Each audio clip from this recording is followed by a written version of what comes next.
Jai Jai Radha Madhav Kunj Bihari.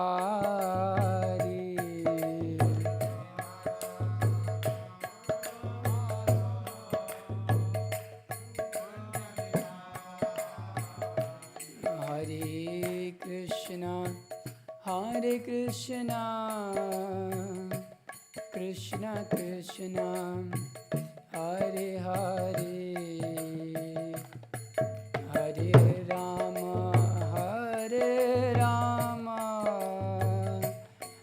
Ram Ram Hare Hare,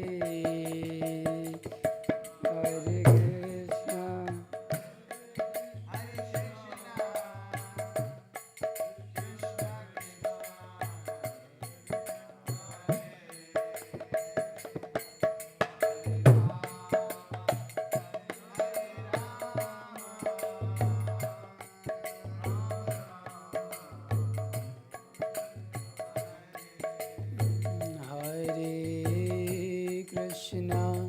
Hare Krishna, Krishna Krishna, Hare Hare,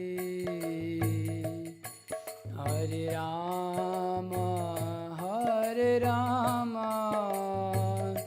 Rama Rama, Hare Hare, Hare Krishna.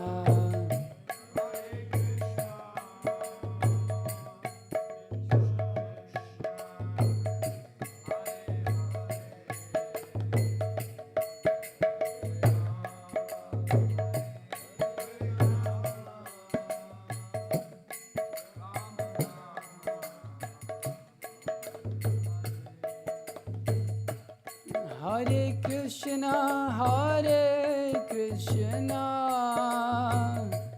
Krishna Krishna, Hare Hare, Hare Rama, Rama Rama, Hare Hare,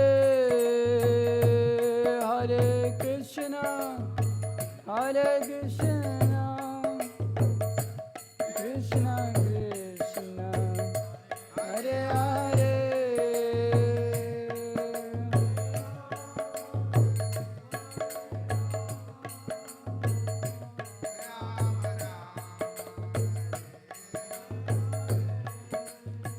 Hare Krishna,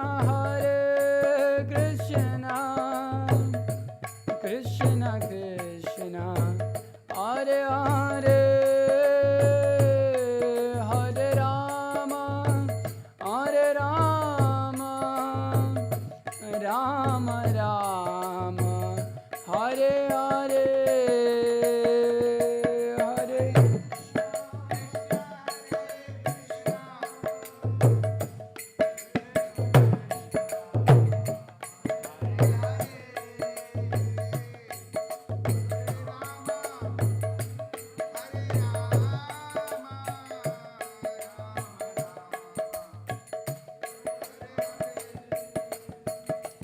Hare Krishna,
Hare Hare.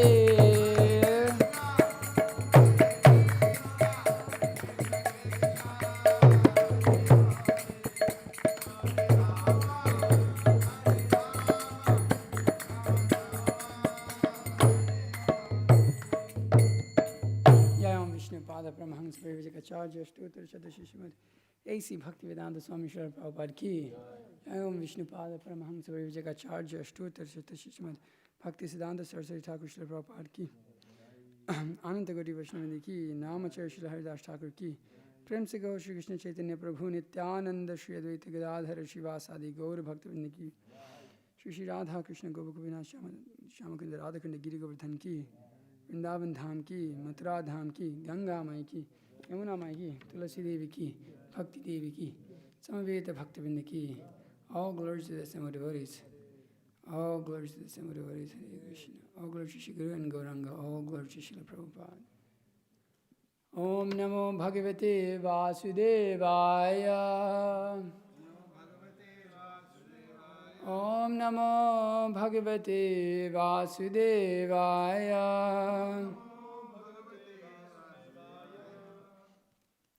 Om Namo Bhagavate Vasudevaya. Okay, reading from chapter 11, canto 3. So yesterday we did what, 18? 17, okay, so we're reading from 18 to what, 21? 21, I believe. There's been a few changes in the schedule that haven't been announced, so I wasn't sure. Yeah, Guru, I think Vishnu gave 17 yesterday, so I'll do 18, 19, and 21. Okay. Maitreya Uvacha Kritam Treta Dwaparam Cha Kalihi Cha Iti Chatuyugam Divyaihi Dwadashabhihi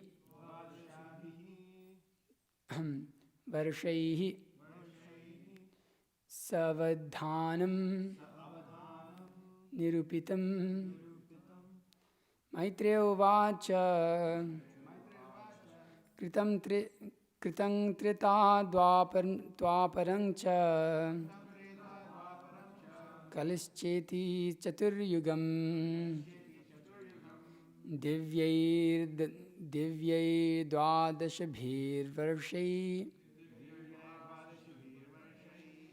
Savadhanang Nirupitam. Maitreya Uvacha Kritam Treta Dwaparam Cha Kalischeti Chaturyugam Divyai Dwadashabhir Varshai Savadhanam Nirupitam. Maitreya Uvacha Kritam Treta Dwaparam Cha Kalischeti Chaturyugam Divyai Dwadashabhir Varshaihi Savadhanam Nirupitam. Please repeat. Maitreya Uvacha Dwaparam Cha Chaturyugam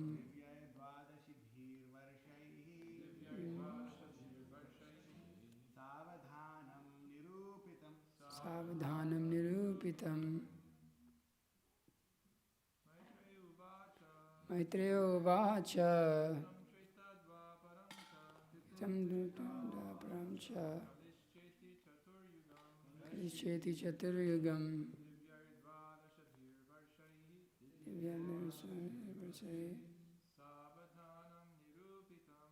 Savadhanam Nirupitam. Uvacha Tam Dvaparam Cha Cheti Chaturyugam Vidyam Varshaihi Avadhanam Rupupitam. Okay, Mataji's. Uvacha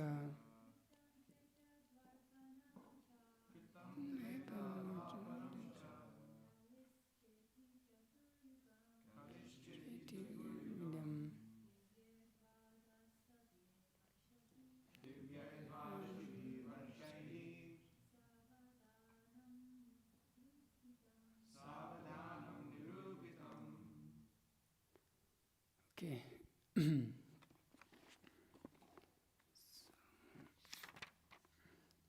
Maitreya Uvacha.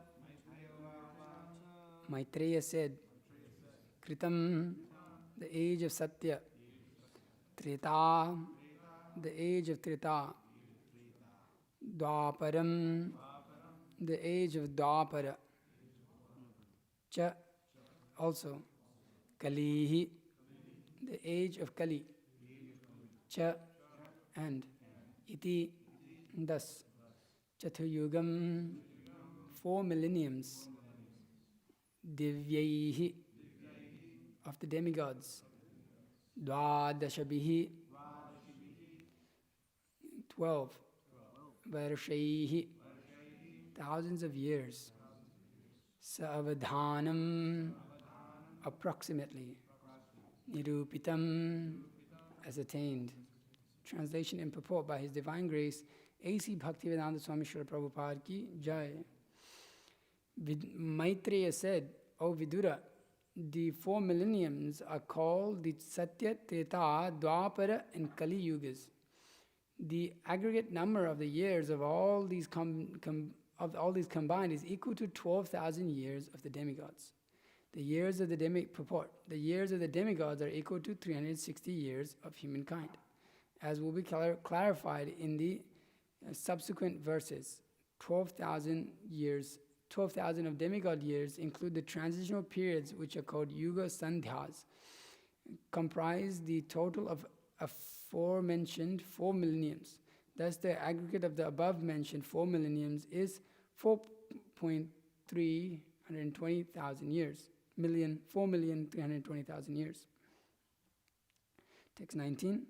Chatvari trini dve chaikam katadishu yathakramam sankhyatani sahasrani dvigunani satani cha. The duration of Satya millennium equals 4,800 years of the demigods. The duration of the Treta millennium equals 3,600 years of the demigods. The duration of the Dwapara millennium equals 2,400 years. And that of the Kali millennium is 1,200 years of the demigods. Purport. Is Treta mentioned? Treta? Yes, it's missing in this. Oh yeah, it's missing in that. That's crazy. Not there? No. It's in the book, yes. And it's in the Sanskrit? Treta is in Sanskrit? No. Treta is not in the Sanskrit. None of the yugas specifically. Satya is there. Satya is there, and Sahasrani, which is thousands. Satya is there, it seems. There's no problem. Purport, as aforementioned, 1 year of the demigod is equal to 360 years of the human beings. The duration of Satya Yuga is therefore 4,800 times 360, or 100,728. 1.7 million years. The duration of Treta Yuga is 3,600 times 360, or 1.2 million years. The duration of Dwapara Yuga is 2,400 times 360, or 864,000 years. And the last, the Kali Yuga, is 1,200 times 360, or 432,000 years. Text 20. Sandhya sandhya mashayor antar yah kala shata Sankhyayoh tam evahur yugam tajñam. Before and after every millennium, which are few hundred years aforementioned, are known as Yuga Sandhyas, or the conjunction of the two millenniums, according to expert astrologers.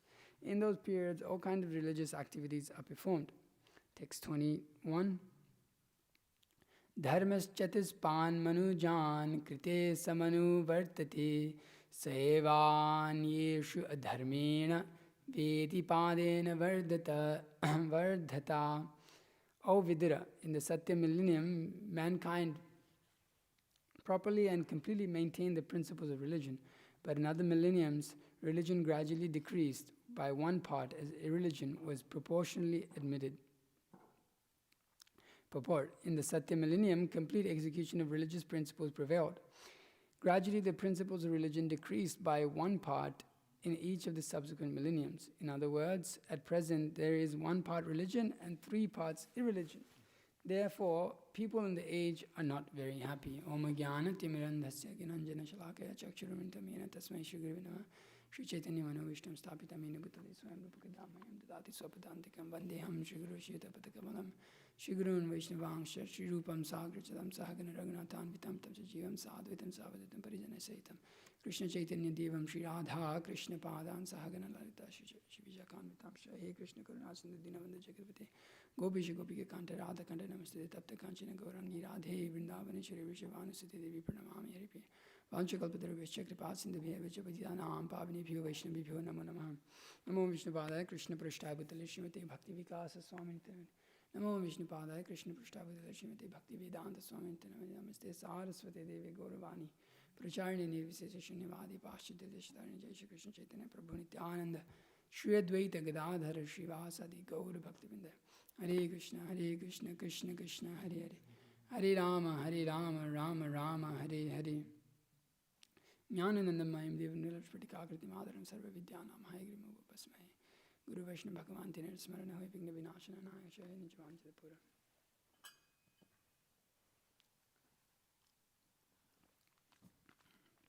So specifically discussing the different cycles here and the sandhyas, the intermediate periods, coming to a position of where Srila Prabhupada is talking about the execution of religious principles. I mean, the situation in the material world, or the yugas, or any place is in this world is meant for religious work. Actually, that is the whole purpose of civilization, is to perform proper religious work, and you can judge a civilization by how religious it is and how God conscious it is. You can understand the purity of a civilization by its dedication to God consciousness, or how well God consciousness is prevailing there. We can see certain standards are upheld, like cleanliness, as we'll read here, cleanliness, austerity, mercy, truthfulness, that is upheld to the extent that that particular religion may go up to also. That within those modes of material nature, and that particular sect of religion in that mode may have its truthfulness and cleanliness and mercy to that extent. It can. But we'll see the purity of a particular society or a time is dependent on how religious the government or the people at mass are. Just like if you look before the sexual revolution, the standard of life was Christian culture within this particular country, and the level of purity that was there compared to now. You could say, well, still, from a Vedic point of view, it is impure. At all times it was impure. But relatively, you see the level of purity was much more. The level of cleanliness, truthfulness, mercy even, to some extent, was much more present in traditional society. Women were traditional. There was no illicit sex happening. There wasn't big brothel houses in which men just went and got completely drunk and lost their character. Truthfulness was there. Mercy, obviously, they always killed animals, but there was some there wasn't mass slaughterhouses as such. So you can see as time goes on, even within the different ages, there's cycles that take place, or degradation of religiosity. So we see that over here, that the execution of religious principles over time, yoga nashta parantapa, that they degrade over time. That is the time factor we were discussing yesterday, the crushing wheel of time. It slowly degrades everything. So in the Satya Millennium, as it is related in the Srimad Bhagavatam, in the 7th canto, that tapas saucham daya satyam iti padha krite kritaha adharmangsaistreyo bhagna samah sanga madaistava. In the age of Satya, truthfulness, your 4 legs were established by the four principles of austerity, cleanliness, mercy, and truthfulness. But it appears that the 3 of your legs are broken due to rampant religion in the form of pride, lust for women, and intoxication. So, Srila Prabhupada writes in a different place here that with the progress of Kali Yuga, the 4 things particularly, namely the duration of life, mercy, the power of recollection, and the moral or religious principles will gradually diminish. Since dharma or principles of religion would be lost in the portions of 3 out of 4, the symbolic bull was standing on 1 leg only. When 3/4 of the population of the whole world become irreligious, the situation is converted into hell for the animals. In the age of Kali, godless civilization will create so many so-called religious societies in which the personality of Godhead will be directly or indirectly defied. As thus, a faithless society of men will make the world uninhabitable for the sanest section of the people. So Srila Prabhupada in another place also particularly makes the point that in the age of Satya, that here he makes the point that every human being was practically a qualified Brahmana of the highest order. And in the social orders of life, they were all Paramahansas, or the topmost in the renounced order. So by cultural standing, the human beings were not at all subjected to the deluding energy. Such strong men of character were competent enough to get away from the clutches of Maya. But gradually, as the basic principles of Brahmanical culture, namely austerity, cleanliness, mercy, and truthfulness, became curtailed by proportionate development of pride, attachment for women, and intoxication, the path of salvation or path of transcendence, bliss retreated far, far away from human society. So the standard of Satya Yuga is that practically everybody was on the level of a Brahmana. That, and Prabhupada says here specifically, was practically a qualified Brahmana of the highest order. So there may be that status of the Varnashram may be there, but everybody had that qualification of a Brahmana. In the social order of life, they were Paramahansas of the topmost renounced order. What does this mean? That everybody was situated in the platform of devotional service. That everybody was directed towards that. Everybody was understanding that, okay, the goal of life is to attain, devotional service, or come to the platform of devotional service, or head towards that. So they were of the highest order, and their activities and in their actions, in their words, they were of perfect, like a Brahmana. Samadhama, tapa, saucham.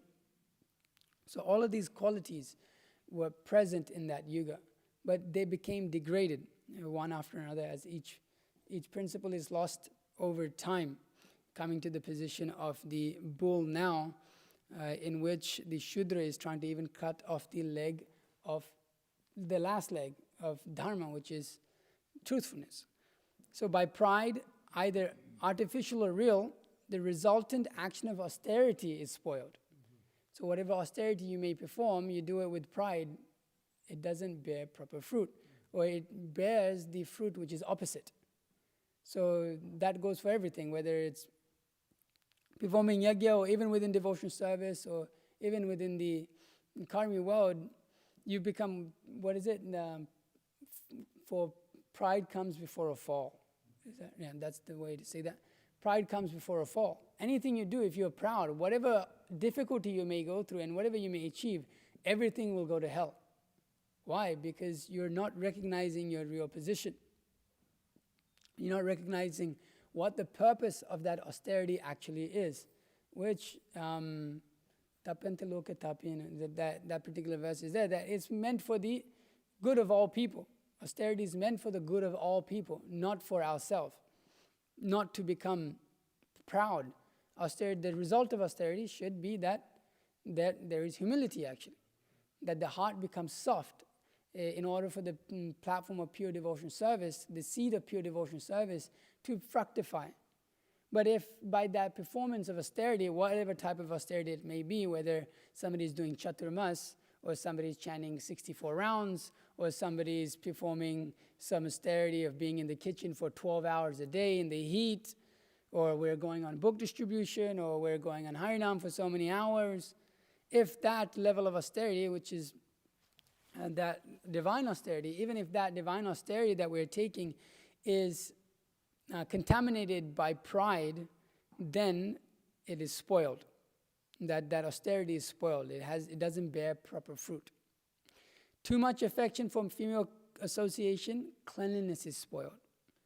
That we lose our standard of cleanliness by illicit sex, or by just the female association itself, which is not under proper direction.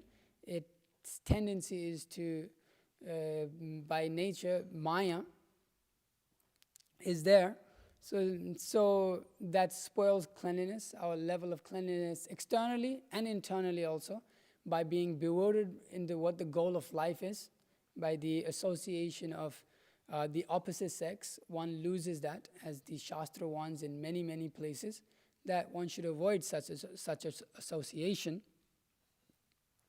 So cleanliness is spoiled internally and externally by the association of the opposite sex, and that is there. I think even in the Buddha mission that's there, or in another place I was reading, that Bhaktivinoda Thakur describes in Janasanga, that when one associates with a female other than his wife, then that is bad association. That spoils one's devotional service. And he even goes to the extent of saying, even that wife who is actually not Krishna conscious, that is also Janasanga and should be given up. That one should renounce such a person and go to the forest. So female association, or even also the opposite sex, even maybe male association. That it is not that a female can openly associate, okay, he's not a devotee, I can openly associate with him. No, recently, this class came out by Guru Maharaj on beware, devotee. Huh? Grim warning, beware, devotees, beware. That it is no joke, that actually the interaction between the two opposite sex, it can spoil everything if one is not careful. So cleanliness is lost. And by too much addiction to intoxication, mercy is spoiled. Srila Prabhupada writes like this, that then one loses his standard of morality by intoxication. Just like somebody, when one is not intoxicated, you wouldn't do something. But when one becomes intoxicated, you'll see a man run down the street naked. Why? Because his standard of morality is lost. He has no sense of discrimination. By intoxication, one loses his sense of discrimination. What is good, what is bad? What is the ultimate platform of life? He loses it completely. And that intoxication may come in different forms. Intoxication may come in the form of association of women, in which one just, becomes infatuated. Intoxication may come in the form of taking substances. So different forms it may come. It may not particularly also mean just going and smoking or drinking. It may come in the form of pride, intoxicated by pride. We see that in the world. So many people, materialists, we're intoxicated by pride, and we lose our vision, what the goal of life is. And we don't know what is to be done and what is not to be done. And we don't have a sense of discrimination when we're intoxicated by pride or whatever it may be. And by too much lying propaganda, truthfulness is spoiled. So these are the four particular principles that Srila Prabhupada is talking about. And the only one standing left is truthfulness, and which is being hacked at by Kali, the form of the representation of Kali, the Shudra. So Prabhupada says here, comments, finish this finishes this here by saying the revival of Bhagavad Dharma can save human civilization from falling prey to the evils of all description. So the platform of here, sorry, let me see what I've got here. The 4 yugas here, they're particularly meant for, there's yuga dharmas. In each yuga there's meant to be a particular type of religious principle or religious sacrifice that is meant to be executed. In Satya, primarily being of meditation. The Treta Yuga primarily being of Dwapara is sacrifice. Dwapara is sacrifice of deity worship. Deity worship is Dwapara, okay. Treta is sacrifice, Dwapara is where we do deity worship, and Kali Yuga, primary, is chanting the holy name of the Lord, in which everything else is too contaminated to even attempt to do such things or attain perfection by such methods. So these religious principles are meant to be acted out in each yuga, and we see that to the extent, like I was saying, that those religious principles are not acted out, to that extent there is difficulty in society. To that extent that people have so many problems. Manda sumanda matayo, manda bhagya upadritaha. There's just so many faults in this, and people are misguided, lazy, unintelligent. What else is there? Short-lived, and above all, always disturbed. Why are they always disturbed? Because they're not performing sacrifice. They don't know. They don't know what to do. They don't know what is to be done, what is not to be done. So there's always disturbance, and all of these things are going on. So people, when they don't perform religious activities or the particular dharma of the age, yuga dharma of the age, then there's so much disturbance in every aspect, in economically, socially, psychologically, in all aspects of human society. Food problem, all of these are simply coming from what? From not performing the yuga dharma. If one does not act out the religious principles that sacrifice to Vishnu, then the rains don't come forward properly. The people fight amongst themselves. That is the symptom of this age, quarrel and hypocrisy. So all of these take place when the yuga dharma is not acted out properly or propagated. So the society at large becomes a hellish situation, as Srila Prabhupada was particularly mentioned. Hell for the animals, and also they create uninhabitable for the sanest section of people.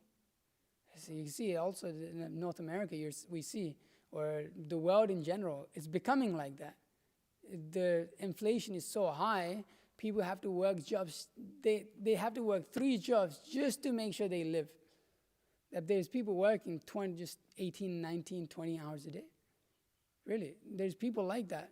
They work all night, and then they go quickly take this quick nap in their car, and then they go to their next job. And that's how they live their life for years on end. And it's not that because you're working so much. Well, you're working so much, you don't have time to eat.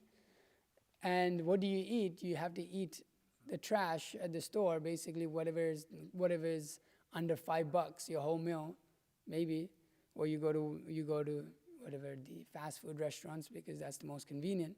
But it's a hellish situation. It's a very hellish situation.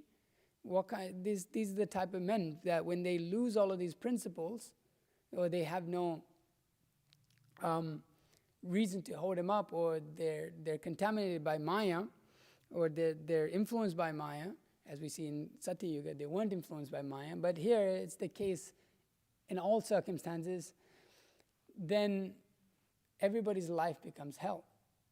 You can't live in this society. I think about it sometimes, and the level of anxiety, the level of difficulty you have to go through just to maintain a basic home. You can't even have a home. Now you have to live in a 1-bedroom apartment, and it costs so much to maintain. So you can't even, a lot of people just live in their cars because you can't afford it.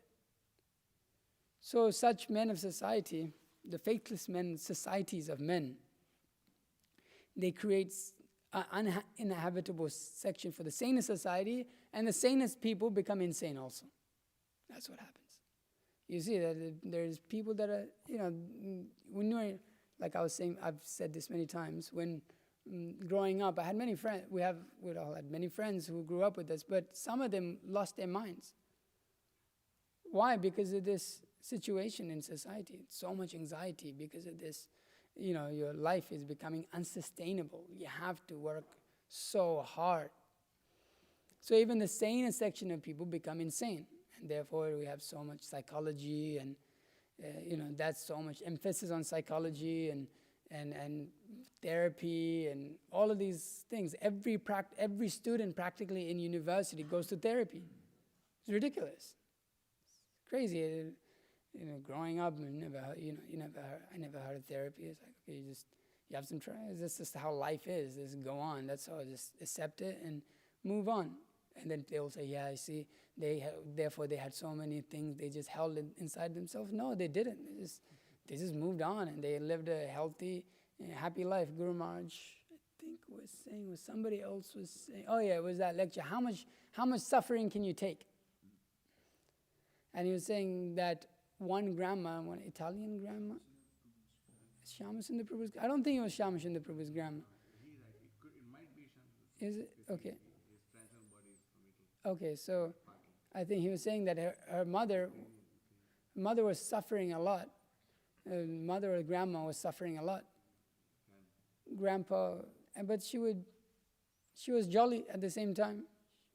She understood this is old age and that's how life is, and you just got to go on. And I see that even with my own grandparents. They're old, they're suffering in different ways, but at the same time, there's not so much effort to try to solve it. It's like, oh, that's just how it is, and you're old, and life, I've lived the whole life, and go on, that's all. But because there's, we see that older people, they had some standard of religious principles in their life, there's a level of peace in their life. But modern society, because none of that is there, no dharma, not even a conception of dharma is there, just completely, just manda sumanda mataya, to the greatest extent, just disturbed all the time, useless, short-lived, all of these things. So a godless civilization is like that, and that is the position of Kali Yuga. Prabhupada says here, therefore people in this age are not very happy. Why? Because religion is lost. Even truthfulness. Your leaders who are meant to be, everybody's meant to follow, they're liars and cheaters and plunderers of the whatever honest men and women there are there left in this world. So how can you expect happiness in such a situation? Neither do they propagate dharma. They themselves are emblems of adharma.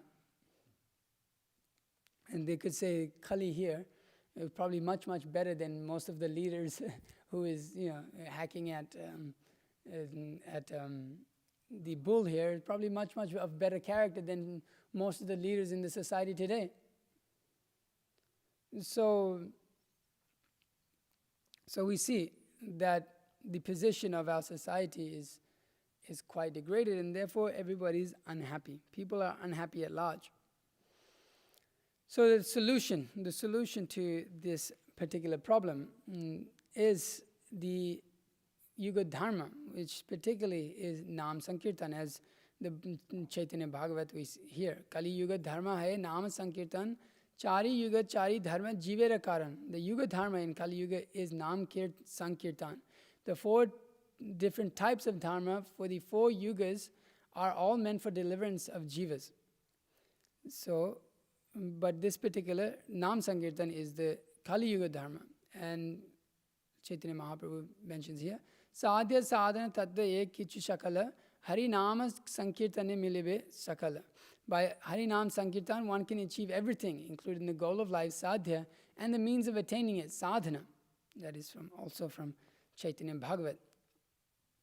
So this particular age is meant for Yuga Dharma, Nam Sankirtan, propagating the holy name of the Lord, chanting the holy name of the Lord. We see here, Harinama, Harinama, Harinameva Kevalam, Kalo Nashteva, Nasteva Gatir Anyata. In this age of quarrel and hypocrisy, the only means of deliverance is the chanting of the holy names of the Lord. There is no other way, there is no other way, there is no other way. that we see by particularly propagating the holy name of the Lord, everybody becomes happy immediately. It's not something even that's like years. You just go on the street and you chant.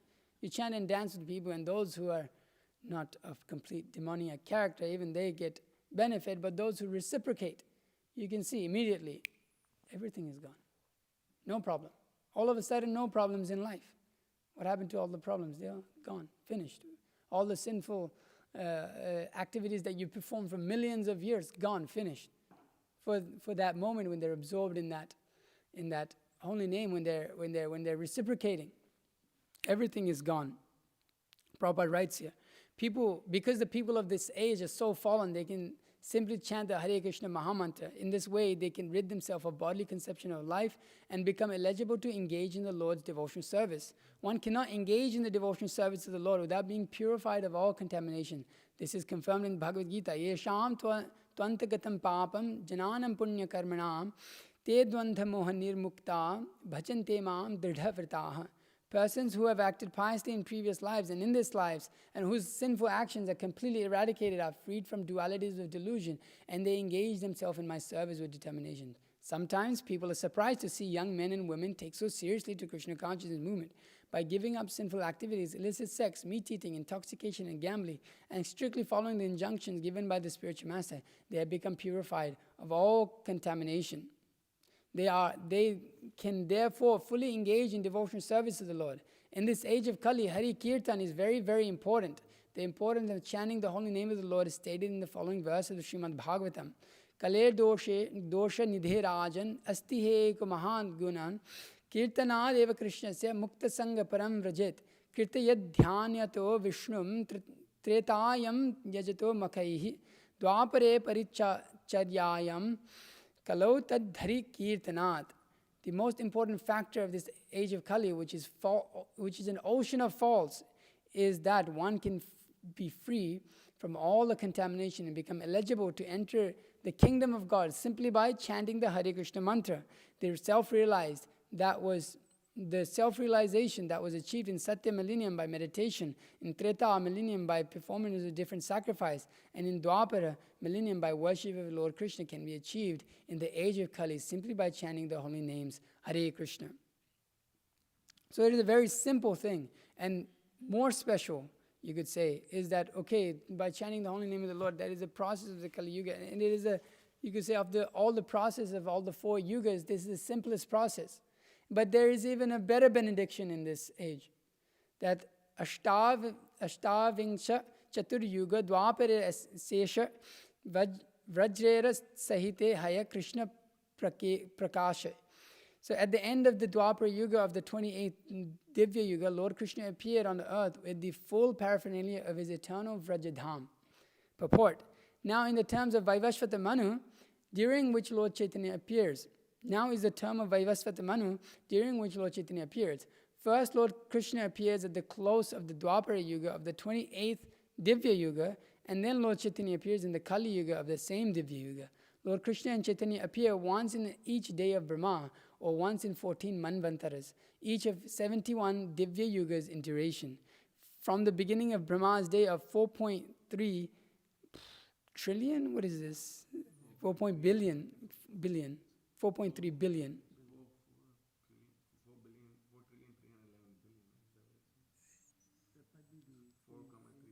It might be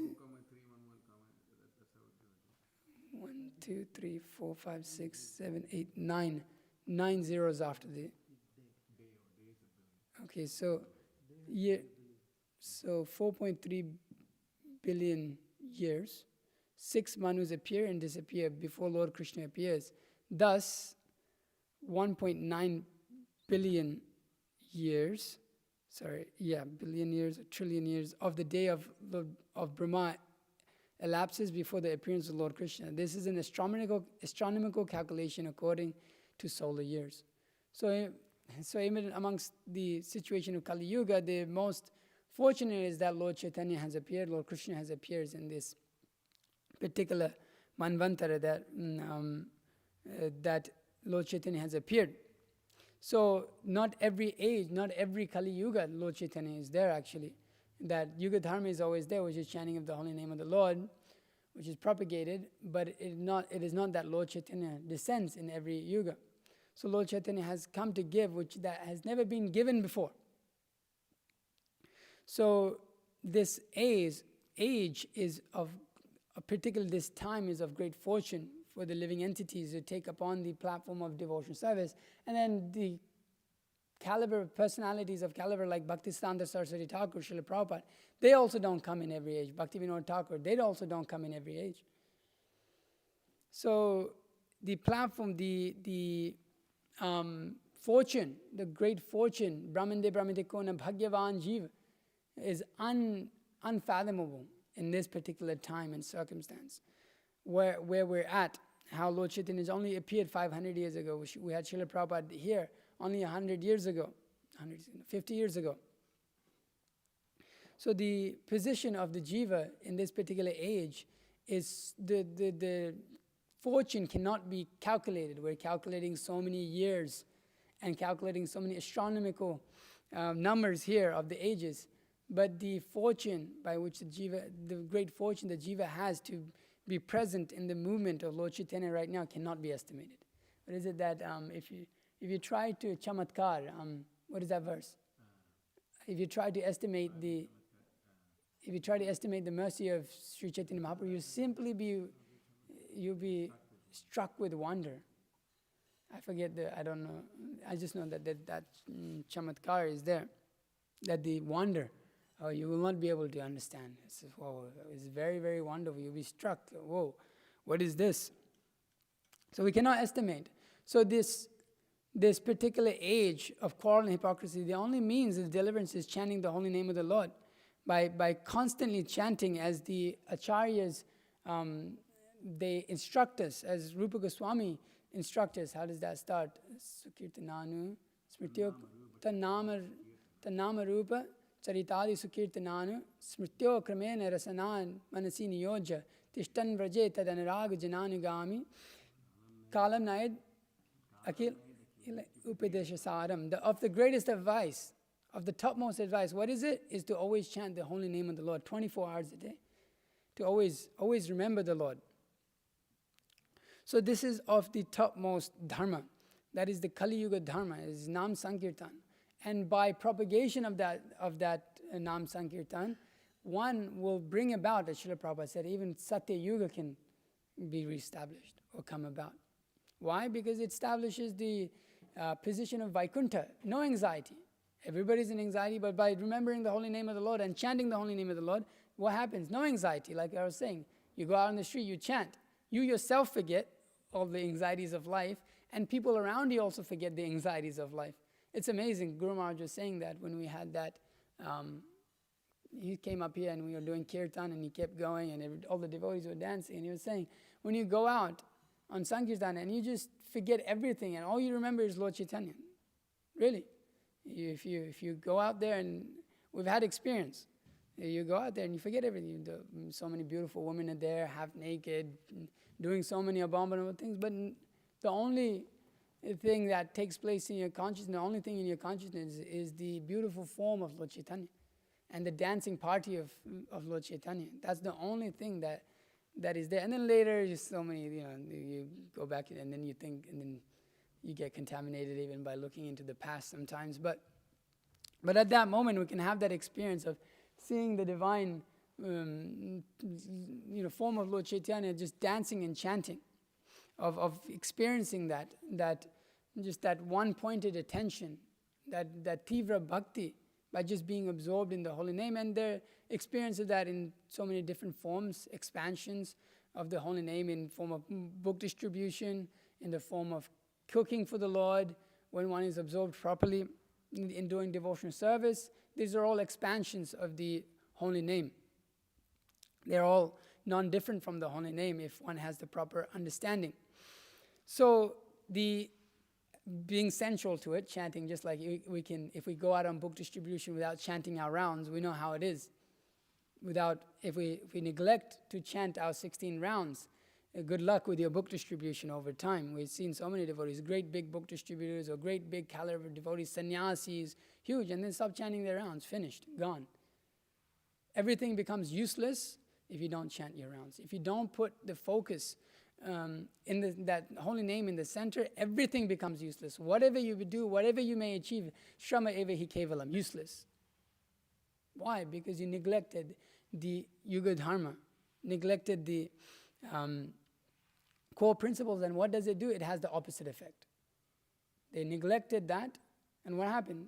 Okay, they went on for some time, established big name. We have one particular personality, or so many personalities who was in the Krishna consciousness movement, and then they stopped chanting their rounds, they stopped following, and then when you stop chanting your rounds, what happened? Truthfulness is gone, cleanliness is gone, austerity is gone, mercy is gone. So then you neglect the devotees, you torture the devotees, truthfulness, you start lying, you stop practicing the four regulative principles, and so everything, and then you start having illicit sex. All of these things just happen as a result of neglecting to chant one's rounds, or neglecting to perform the Yuga Dharma. And then what happens? Okay, they may go establish something, just like we have New Vrindavan, establish the history of it, establish something for some time, and then everything fell apart and had the opposite effect. It destroyed a lot of people's faith in the Krishna consciousness movement. It destroyed, in Australia, that was a huge thing. It was booming. And then they had all these cases with this child stuff, and it's no game. In Australia, and it got spread everywhere, and then movement took a big turn. So it has the opposite effect. So it is important for us to recognize that this is the center of our lives, actually, chanting our rounds, performing kirtan, and Guru Maharaj keeps emphasizing this again and again, every time, practically sometimes. When we're with him, he says, in the farm you should do 3 hours of kirtan every day. So it's a lot. And so we also, sometimes we forget in the course of devotional service that actually this is at center, actually sitting down together, not just chanting our rounds, but actually to be able to sit down together and chant just the Hare Krishna Mahamantra. That's a big thing. It's the central of our movement. It's Nam Sankirtan, specifically congregational chanting of the holy name. It's a central aspect of our movement, and if we neglect it, it has its repercussions. So there has to be time given to that, not neglected or designated, as Srila Prabhupada wanted. We were reading, Vishnuchitra Prabhu was reading that to me yesterday, that Srila Prabhupada that there's people coming, 50 families, the equivalent of they had 50 families. They were coming and chanting for 12 hours a day, and Srila Prabhupada was very happy. I said, I'll build you accommodation, I'll give you everything you need, you just stay and you chant, that's all. I'll get whatever you need, I'll provide, I won't pay you and give you a lavish thing, but I'll provide all you need. You just come and chant, that's all. So it's a very important aspect of our movement, and Guru Maharaj, every time he comes, he practically emphasizes it. We told us to do 4 hours of Harinam on the streets of Atlanta. Like, Maharaj, I don't know, there's nobody out there. We don't know what to do. But there's emphasis on that, and emphasis in chanting our rounds, understanding and being absorbed in the holy name. This will remove all problems, as even within that section there is that they would do 12-hour kirtans every week on a Sunday. And he said the temple president, I don't know who was, Giriraj Maharaj at the time, also Prabhu, was saying that there would be so many problems, and when they would do the 12-hour kirtan, all the problems would just go away. So either they will solve themselves, the devotees who had problems, their problems will solve itself, and all of a sudden everybody was good. And I've had that experience sometimes. Just before you go on Harinam, you're like, your mind is so agitated, and you're like, damn, this is happening, that is happening. And you go and you chant, and actually nothing is wrong. Like there's no problems. There's no, it's just whatever it is, you chant and be blissed out, that's all. And that absorption in the holy name, so that has to be increased, and it has to be seen that we're increasing. And that's how we can actually judge where we're at in devotional service, our attraction to be able to sit and just chant, whether it's our rounds or being able to just sit and chant together in kirtan, in assembly. And so that may require us to be able to read and understand what it means to chant the holy name of the Lord. So there's this nice book by Srila Prabhupada they've composed called Chanting Hare Krishna, is that right? On chanting, not just a small pamphlet, there's a whole book. You can read through that. Actually, I was thinking that it's a good daily practice for all of us to do that 5 minutes a day, because it's the most central aspect of our life. As you probably learn exactly, how to do it properly and not make sure that we're not messing up in any way. And then when one can finish Srila Prabhupada's books and has gone through them, then there's literature by our acharyas, Harinam Chintamani, which is very nice in describing chanting the holy name of the Lord. And then there's so much different works and articles by them and by Bhaktisiddhanta Saraswati Thakur. These are important to read for us to understand what it means to chant the holy name, what the mood is, how to serve the holy name. So this is the Yuga Dharma, and by doing this, we ourselves become very happy, and all of the people of this world will also become happy. We had that experience anytime when we were having this program in Ponds, how happy people were. That was enlivening everyone, coming, chanting in, how did that verse, that Guru Maharaj says, this is the essence and the meaning of the Krishna consciousness. Nachao gao bhakta sange kore sankirtan. That come, sing, dance. This is the essence in that book, because there's definition of the Krishna consciousness movement. And at the end, Guru Maharaj writes, this is the essence and the sum and total of what it means, what is the Krishna consciousness movement. And then he began the whole camp this year was begun with that particular verse also. So yeah, by doing this, we can reset everything. Everybody can be purified. I've gone 4 minutes over. I'm so sorry. Okay, I'll end the class there. Is there any questions or comments? Please feel free to ask. Yes, bro. I have a question in regards to your point you were making that when devotees stop chanting their rounds, everything goes to hell and everything that they did is Shrama Eva Hi Kevalam. So, in this regard, if some devotee helped translate Srila Prabhupada's books and did a lot of service like that to Srila Prabhupada by translating his books, and those books being translated, someone distributed those books, someone else became a devotee. So is his devotional service that he did Shrama Eva Hi Kevalam? No, not at all. So could you explain that statement? For himself in the future, it becomes destructive. So it becomes useless in the sense it's the endeavor that he is making is contradictory to the actual practice of pure devotional service. So there's, of course, it's not that we understand that pure devotional service, whatever devotional service you may perform, never goes in vain, and others may benefit from it, from the service that they're doing. But for himself, it becomes destructive. It becomes useless, that he's performing something that is destructive to himself. That same devotional service that you're performing, which is meant to elevate you, is destroying your devotional service. So in that way, it may become useless endeavor, that sometimes we're performing a particular service, but it is not at all because of our consciousness we're at helpful to us in any way. It actually doesn't help us at all. So the service that they did before is not Shrama Eva Hi Kevalam? No, absolutely not. I see. But when they stop chanting their rounds, now it becomes destructive. But everything that they did, all that, it still obviously was devotional service, yeah, right? Of course. All that was devotional. Of course. So what they're doing afterwards is destroying to them, is anything that they're doing, even if they, for example, we see some devotees, they do great service, they leave the Krishna conscious movement. Sure. They see the Krishna consciousness. So, yes, not practicing Krishna consciousness, not sticking to your vows, this is just completely horrible. Yeah. And it's a terrible thing. So, what do we understand, from the, what is Shrama Eva Hi Kevalam? What about it is Shrama Eva Hi Kevalam? That's what I'm trying to figure out. That the endeavor is to come to the platform of pure devotional service. That's what it's about. Okay. So you're performing something without the idea of coming to the platform of pure devotional service. That's what the Bhagavatam says, that any activities that is not directed towards coming to the platform of pure devotional service, then it becomes activity that is not very useful.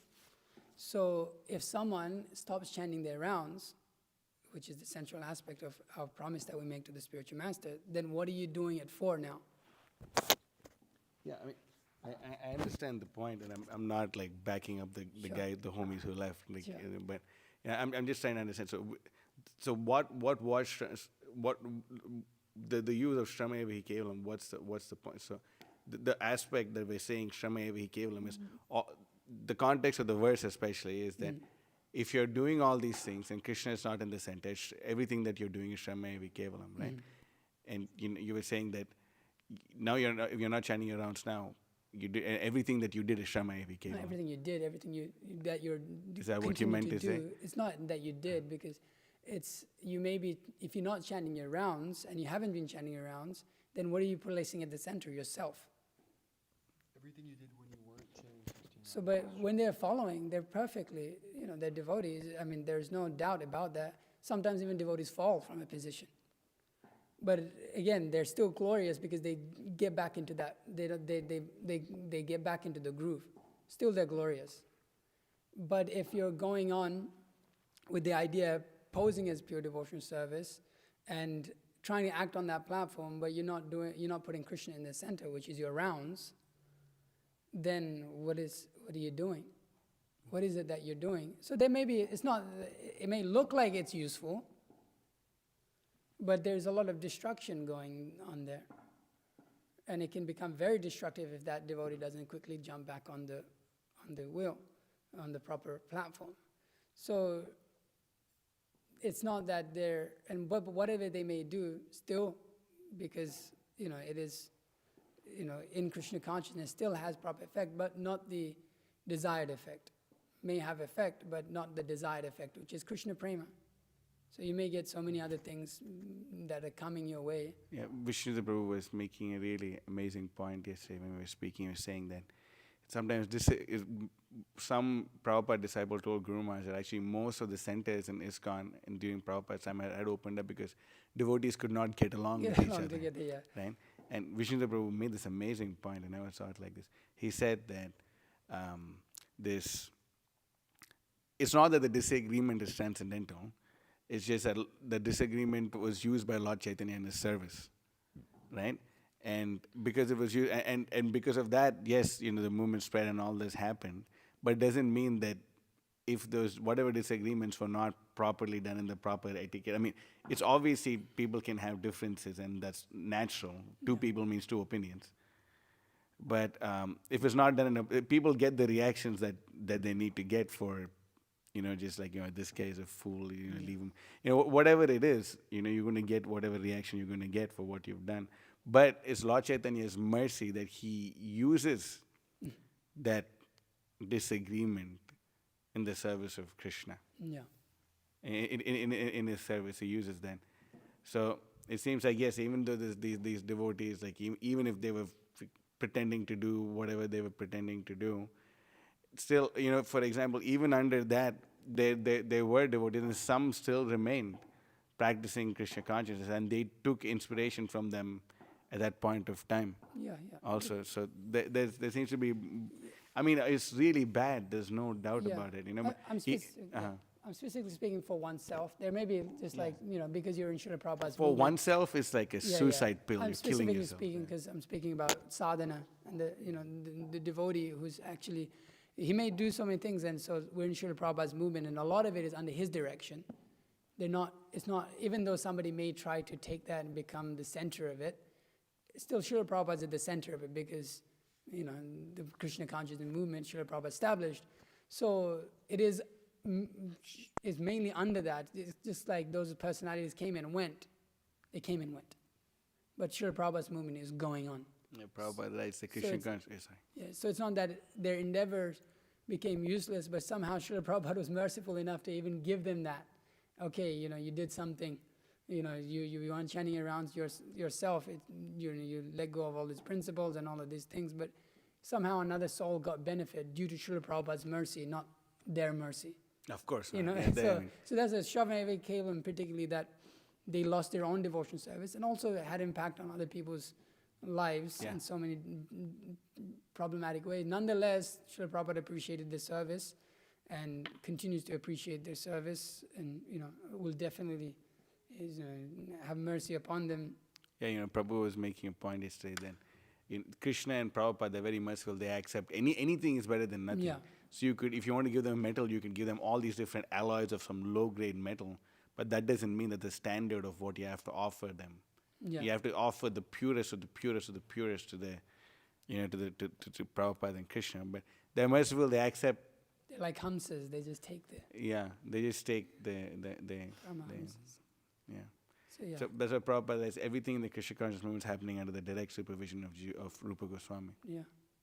So if an upstart may come, but they can't destroy the movement because. Oh wow, Mitravan Prabhu, I always. Yeah, no, Prabhu, yeah, no, I said when he puts his hand up, I always get excited. So Prabhupada says in a lecture in 1968 that the first class type of religious principles by which one is that by which one can develop his dormant love of God. That's all. If you're not developing your love of God, simply following the rituals, the Bhagavad says, Shrama eva hi kevalam. Simply laboring, wasting your valuable time. That's all. Don't waste your valuable time. You have got very precious life in this human form of existence. Don't waste your time. Just try to increase your love of God. That is the perfection of your life. So if one is not chanting their runs, they're not increasing love of God, and then everything they do becomes Shrama eva hi kevalam. It's very simple. Rituals include those that are Vedic rituals. And things that we are performing in Krishna consciousness can also turn into rituals if one doesn't understand that the purpose of doing that is to please Guru and Krishna. You're definitely not pleasing Guru and Krishna if you don't chant one rounds. So it's very straightforward. And it does become Shrama eva hi kevalam. This is Srila Prabhupada. What becomes Shrama eva? Ritualistic anything. Rituals can refer to both Vedic and non-Vedic. So, Pujari, not chanting his rounds. Bhagavad says, Shrama eva hi kevalam. Do you get benefit from worshipping the deity? Yes, but Bhagavad says, Shrama eva hi kevalam. In what exactly in relation to book distribution? So is that also Shrama eva? Say anything, yeah, book distribution can be a ritual. Anything can be a ritual. Why not? Being a manager can be a ritual. Being a guru can be a ritual. Gurus are ritual. Ritualistic gurus are there. Jat Gosais are examples of ritualistic gurus, and they categorize as Apra Sampradaya. So if someone, okay, they're not chanting their rounds. Not just Jat Gosais, so many other types of gurus also. If someone is not chanting their rounds, that's bad. But if they went and they distributed books, that's Shrama eva hi kevalam. Someone got the books, they got benefit. That's Shrama eva hi kevalam. So Shastra says, performing Arati for Vishnu. Okay? So many glories are there for performing Arati. Is there not going to be benefit? There is. But if you don't develop love of God, which is the whole purpose of the material existence, is to go back to God, and you're not doing that. Abrahma bhuvana loka punaravartin Arjuna. So in that sense, you're going to be coming back. And in that sense, because you have wasted the valuable form of human life, it becomes Shrama eva hi kevalam. It goes back to the same point that Krishna, Vishnu, or the devotee, as Srila Prabhupada, they may accept that service and they may purify you for it. But unless you voluntarily, willingly develop love of God, of course we're not talking Kripa Siddhi here, that's a whole other thing. But if one is having an offensive attitude, which is also, for instance, Namno Baladyasya hi Papa Buddhir, that one is chanting the holy name but thinking that this will purify me. So similarly, one is, I'm not chanting my rounds, but I'll distribute books and I'll expect to get the mercy. But the point is it Shrama eva hi kevalam? Shastra says that if you one minute. From the Bhagavatam perspective, In regards to the deity worship, Shastra does say that if you're worshipping the deity, you look at it as a stone, as a big burden, that's offensive. Right? There's a verse that says that. But if you are not chanting your rounds, you are offensive to your guru. You have taken Diksha, you have vowed to chant, you've deviated from your vows. And you're voluntarily doing that with full knowledge. And at that point, you can perform devotional service, but from the Bhagavatam perspective, because you're not developing love of God and you don't have any interest in developing love of God. You are utilizing the aspect of devotional service. You are trying to cheat, manipulate the benefits of performing devotional service. And Krishna is not a fool. So, it's a heavy thing, but that's how heavy Bhagavatam is. So, yet the person who's not following their vows, they distribute a book to someone, that person becomes a devotee, they become a pure devotee. That's Shrama Evehi Kevalam, the activity of that person. It is Krishna's mercy, and it may happen, it may not happen, Prabhu. I'm sorry, Prabhu. If you distribute a book to a person, they may become a pure devotee, they may not become a pure devotee. And if they don't become a pure devotee, okay, you're taking your chance on that. And the chance is based on Krishna's. It's not very difficult to understand this. The main thing is that If your argument were to be valid, we don't need to chant our rounds. No, that's not even my argument. I think there's a misunderstanding of what my argument even is. The point I'm making is it's not Shrama Evehi Kevalam. Even if a person who is not following their vows, they distribute a book to someone, that person is benefited no matter what the person's condition is. And it seems like that, okay, this is bad, but when that person again starts to follow their vows, that activity is not Shrama Evehi Kevalam. I'm not saying that it's Shrama, From a particular perspective, it is. It's from a particular perspective. If you're going to say that, you're going to tell me that book distribution can never be a ritual. Now, if that's true, then I'm wrong, and I'm willing to admit that. But if chanting the holy name, which is Sankirtan, okay, and the Apasampradayas also perform Sankirtan, if chanting the holy name can be a ritual, then it is possible. So that is actually the crux. If you're taking it straight out of book distribution, I am saying any general service, because any service, I understand, but the point is, for other services, it's very clear how it can become ritualistic. Okay? But there's references to Bhaktisiddhanta Saraswati saying that throughout in Bhaktisiddhanta Vaibhav, there's 2 instances that we mentions. Karmakanda specifically says the deity worshipper and also those who build the temple with the consciousness that I'm building this temple.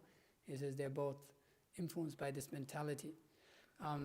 Particularly, it seems that, like I was saying, it's the devotee who is performing that activity with that consciousness. For him, it becomes, it destroys him. He's distributing lots of books, so he's doing something. And he may. Why are you not chanting your rounds?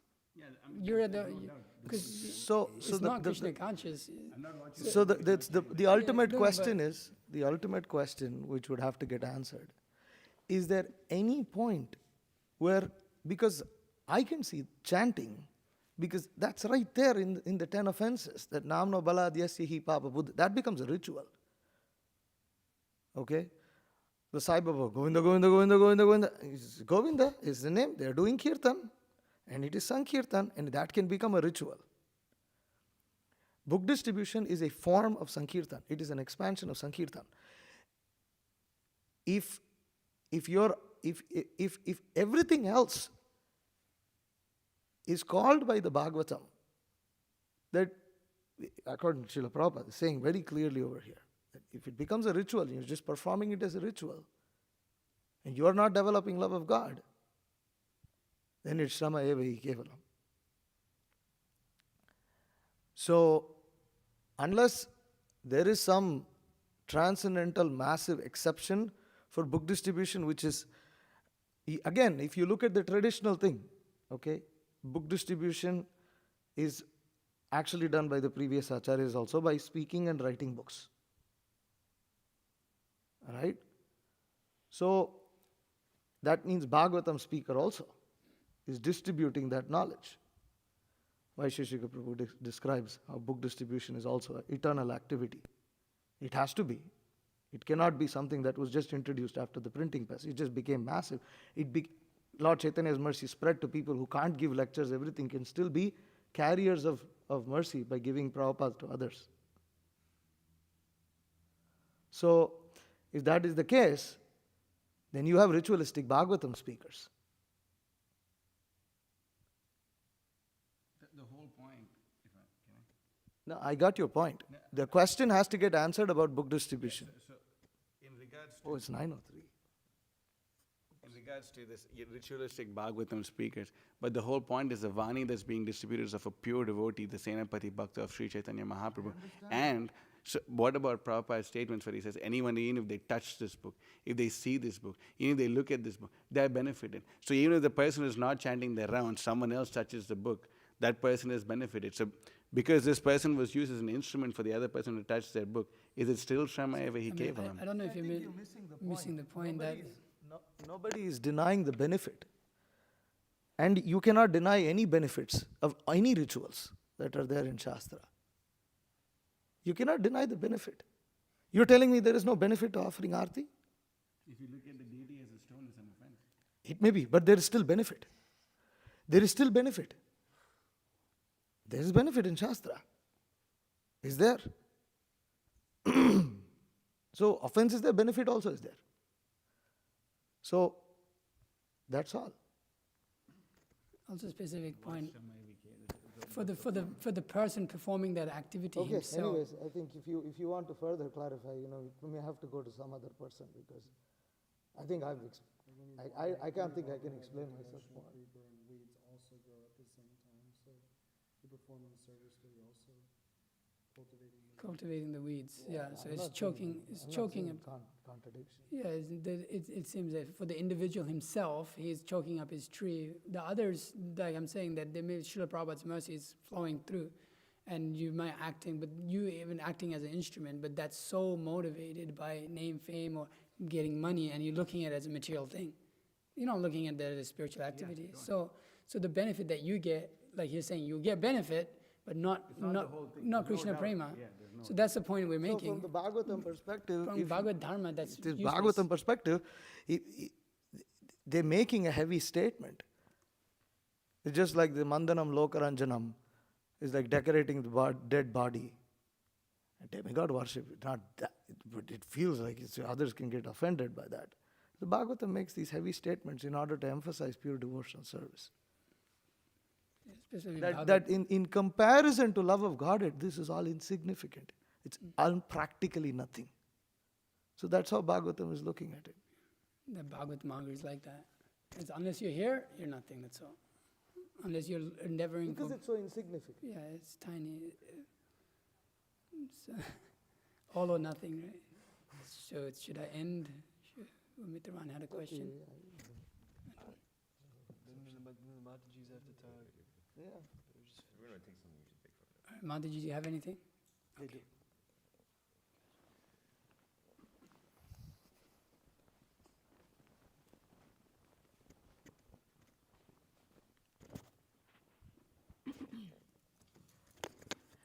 I had a question about the other yugas, Satya Yuga, Treta Yuga, and Dwapara Yuga.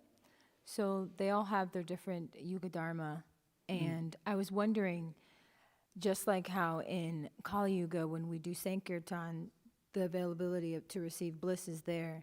When they were doing their Yuga Dharmas in those other yugas, were they experiencing bliss, or was the opportunity for bliss there, or is that just specific to?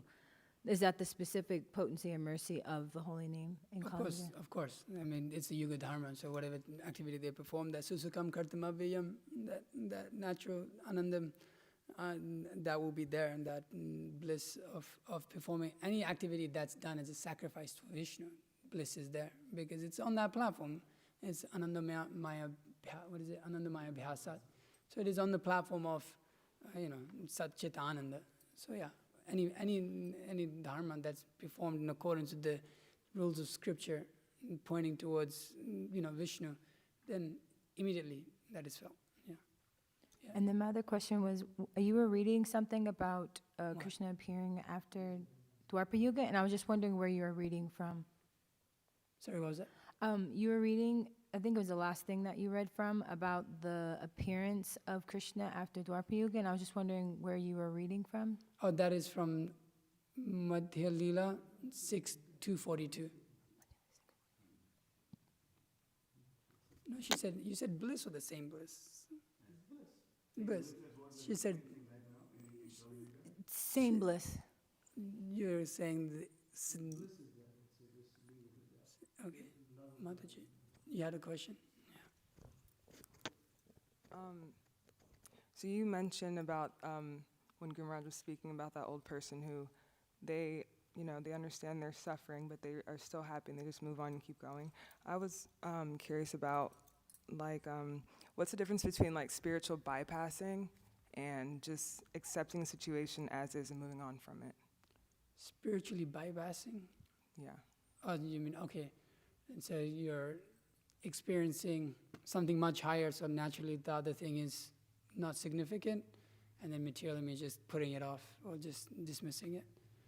I mean, what is the difference? Well, the difference is one is feeling real bliss, the other is that one is just going on. The one is ignorance, one is knowledge. Yeah, people generally just, live in ignorance, like, okay, whatever. Whereas devotees, they're absorbed in Krishna consciousness. So, yeah, that's the difference. You're in knowledge of what Krishna consciousness is, and naturally everything becomes insignificant, whether the pains or the happinesses of this world. But for people in material existence, they just kind of have to just forget about it. They just have to forget about material existence. There's nothing to look forward to for those who don't have knowledge of Krishna consciousness. Whereas for us, we can forget about it, but look forward to chanting and dancing and being absorbed in kirtan. That's the difference. Okay, all right, I gotta end. All right. Srimad Bhagavatam ki jai, Srila Prabhupada ki jai.